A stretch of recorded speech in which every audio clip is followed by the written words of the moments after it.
Hi! Hello! ఎలా ఉన్నారందరూ? బావున్నారా? అందరూ బావుండాలి, అందులో నేను ఉండాలి అని మనస్ఫూర్తిగా కోరుకుంటూ ఉగాది. ఎలా సెలబ్రేట్ చేసుకున్నారు అందరూ ఉగాది? సెలబ్రేట్ చేసుకున్నారా? నేనైతే ఎటువంటి ధూమ్‌ధామ్, తాంజాం లేకుండా సింపుల్‌గా ఫ్యామిలీతో, ఫ్రెండ్స్‌తో నైబర్‌హుడ్‌లో పోలేలు, పచ్చడి పంచిపెడుతూ హాయిగా, హ్యాపీగా, సింపుల్‌గా సెలబ్రేట్ చేసుకున్నాను. అఫ్‌కోర్స్ మనందరము అలాగే సెలబ్రేట్ చేసుకుంటాము అండ్ చేసుకోవాలని కోరుకుంటాము కదా! ధూమ్-ధామ్, తాంజాం అని ఎందుకు మెన్షన్ చేశానంటే, ఈ మధ్య సోషల్ మీడియాలో ఎక్కడా లేనంత షో ఆఫ్. నిజం చెప్తున్నాను కదా! ఫెస్టివల్స్ అప్పుడు స్పెషల్లీ ఇన్‌స్టాగ్రామ్, షార్ట్స్, యూట్యూబ్ ఏది ఓపెన్ చేసినా కానీ ఫలానా డ్రెస్ ఏసుకున్నాను, ఫలానా మేకప్ వేసుకున్నాను, ఫలానా జ్యువెలరీ పెట్టుకున్నాను. Oh my god! చెప్పలేనంతగా షో ఆఫ్. ఎందుకు చేస్తున్నారో అర్థం కాట్లేదు. ఫెస్టివల్స్ అంటేనే షో ఆఫ్ లాగా అయిపోయింది ఈ మధ్య. And you all knew how much I'm against towards such show off especially on festivals. Festivals అప్పుడు ఇలా షో ఆఫ్ చేసుకుంటూ చూయించడం నాకు అస్సలు నచ్చదు. ఎస్పెషల్లీ మన ఇంట్లో ముసలి వాళ్ళు అంటే తాతమ్మలు, నానమ్మలు, జేజమ్మలు లాంటి వాళ్ళు ఉంటే మనకి ఫెస్టివల్ యొక్క ఇంపార్టెన్స్, దాని విశిష్టత ఏంటో చెప్తారు కదా! బట్ ఈ జనరేషన్‌కి ఆ అదృష్టం ఎక్కడ చెప్పండి? ఎవరి ఇళ్ళల్లో అమ్మమ్మలు, నానమ్మలు, జేజమ్మలు ఉంటున్నారు ఈ కాలంలో? అలా ఉంటే మాత్రం స్పెషల్లీ మీ కిడ్స్ చాలా లక్కీ. అండ్ వాళ్ళు ఉంటే మనకి ఈ ఫెస్టివల్స్ యొక్క ఇంపార్టెన్స్ ఏంటిది? దాన్ని సెలబ్రేట్ ఎలా చేసుకోవాలి? అండ్ దాని వాల్యూస్ ఏంటివి? అండ్ ఏది చేయొద్దు, ఏది చేయాలి అన్నది పర్ఫెక్ట్‌గా వాళ్ళు మనకి ఎక్స్‌ప్లెయిన్ చేస్తారు. అండ్ అది పాటిస్తూ మనము మన ఫ్యూచర్ జనరేషన్స్‌కి ఆ వాల్యూస్‌ని తీసుకెళ్తూ ఉంటాం కదా! బట్ అలా ఎక్కడ ఉంది చెప్పండి? ఈ మధ్య అంటే నెక్స్ట్ అప్‌కమింగ్ జనరేషన్స్‌కొచ్చేసరికి ఫెస్టివల్స్ అంటేనే షో ఆఫ్ అయిపోయేలా ఉంది. నాకైతే అలాగే అనిపిస్తూ ఉంది. And I totally don't like such behaviour on social media specially on festivals. అలా షో ఆఫ్ చేసే వాళ్ళనైతే మనం మార్చలేము. కాకపోతే వాళ్ళని చూసి మనం మారకుండా ఉంటే చాలు కదా!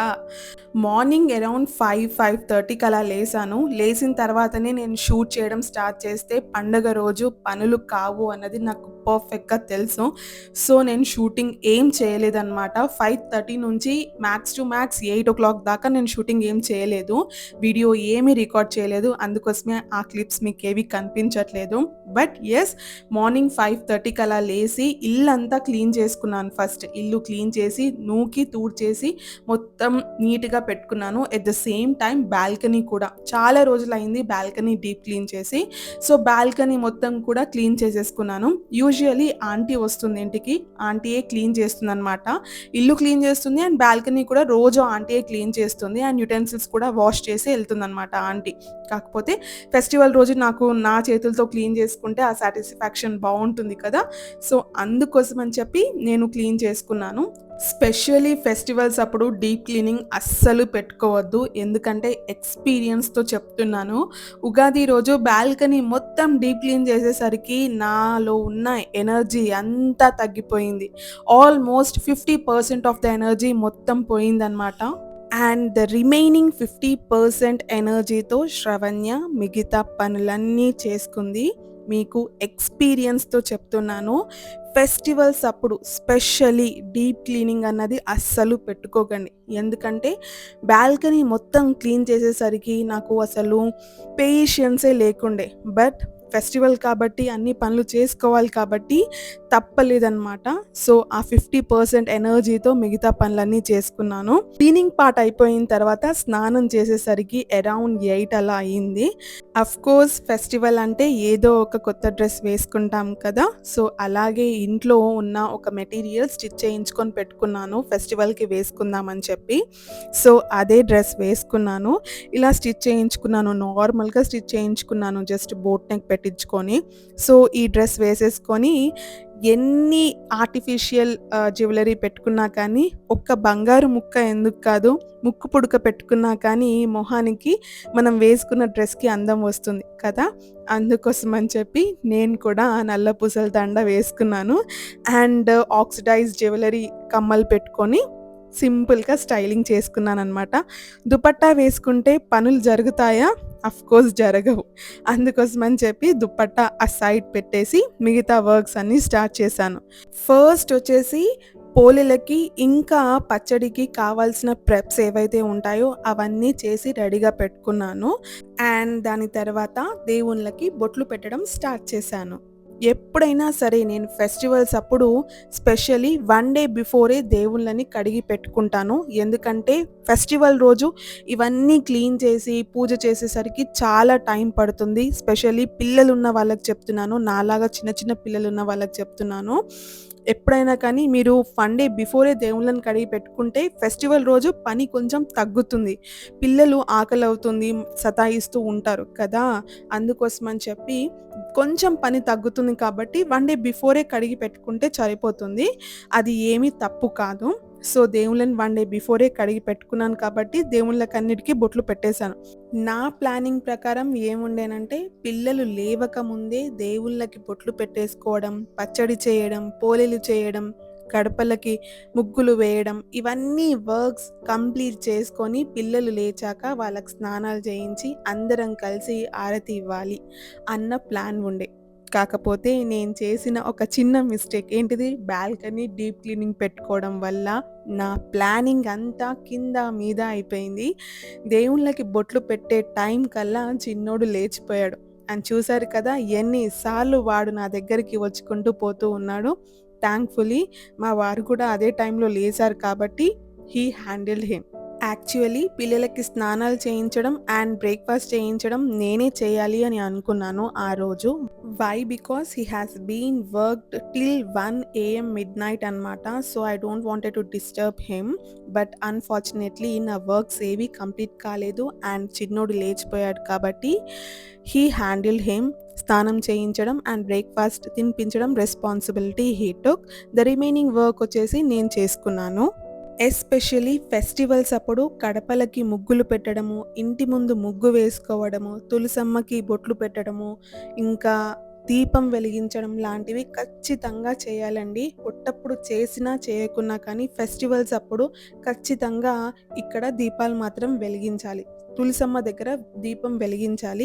అంతే కాకుండా ఎవ్రీ డే తులసమ్మ దగ్గర దీపం వెలిగించాలంటే చాలా కష్టమవుతుంది కదా!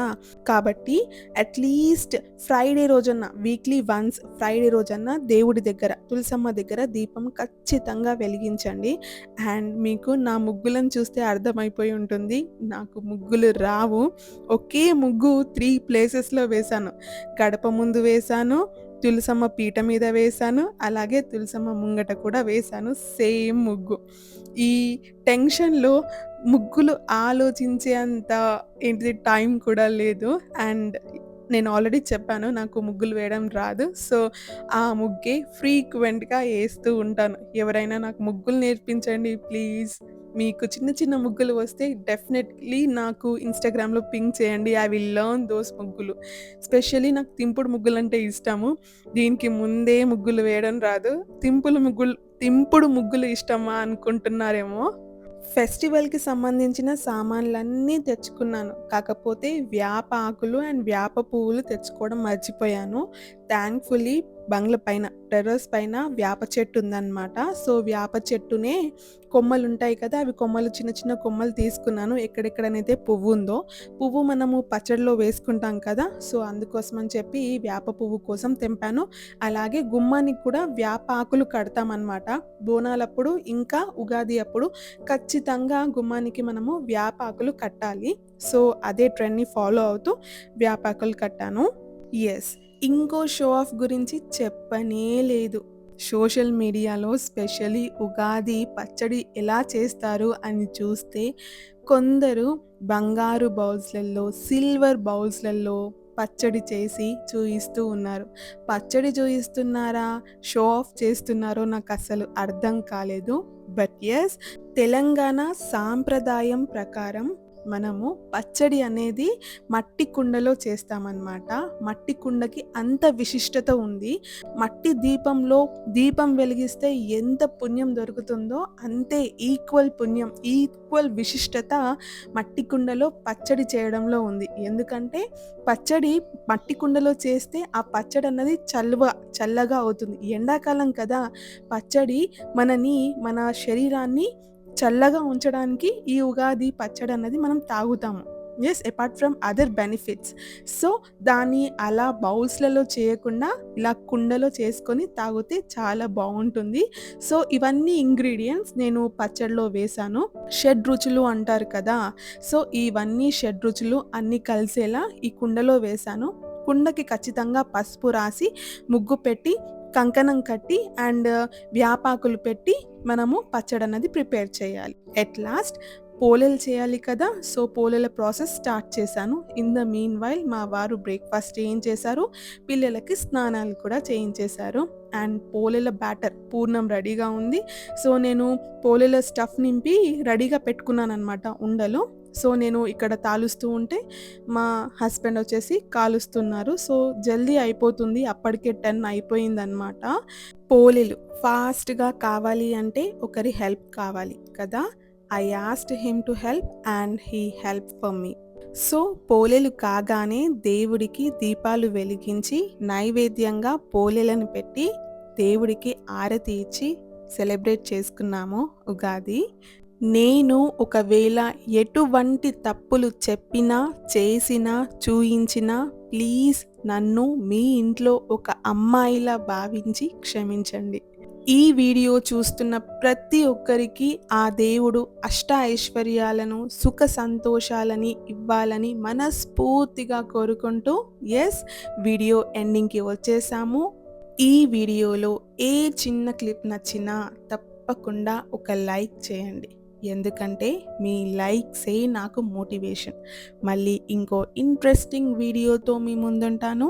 అంతవరకు సెలవు. Bye bye. నమస్తే.